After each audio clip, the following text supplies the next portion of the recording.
এর মতো সুখী মানুষ আর দুনিয়াতে একজনও আছে যে কিনা শপিং করতে করতে শুয়ে বসে শপিং করতেছে, আর শপিং করতে করতে ফাইনালি সে বেহুশ হয়ে গেছে।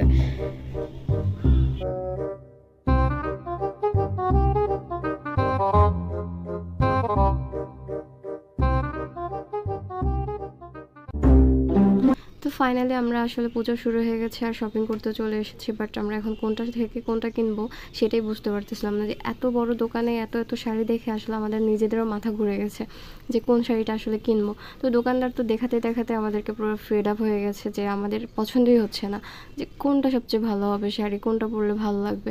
আর এই একজন তো আছে বিন্দাস, তার কোনো শাড়ির প্রতি বিন্দুমাত্র ইন্টারেস্ট নেই, সে শুধু খেলছে দৌড়াচ্ছে এই শেষ। তো শপিং টপিং করা শেষ হয়ে গেছে, এরপরে বের হলাম পুজো দেখার পালা। এবার পুজো দেখতে সবাই মিলে।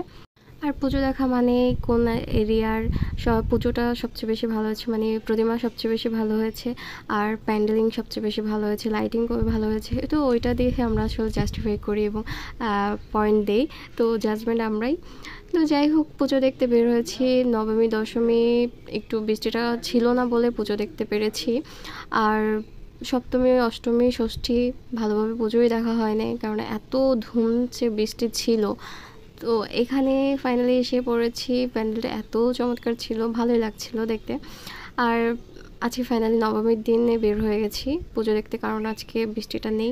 তাও বের হওয়ার সময় হালকা হালকা পড়েছিল, বাট তাও আজকে মনে মনে বলেছি যে বৃষ্টি হলেও আজকে ছাতা মাথায় দিয়ে পুজো দেখব, বাট সেটার করা হয়নি, বৃষ্টি নেই।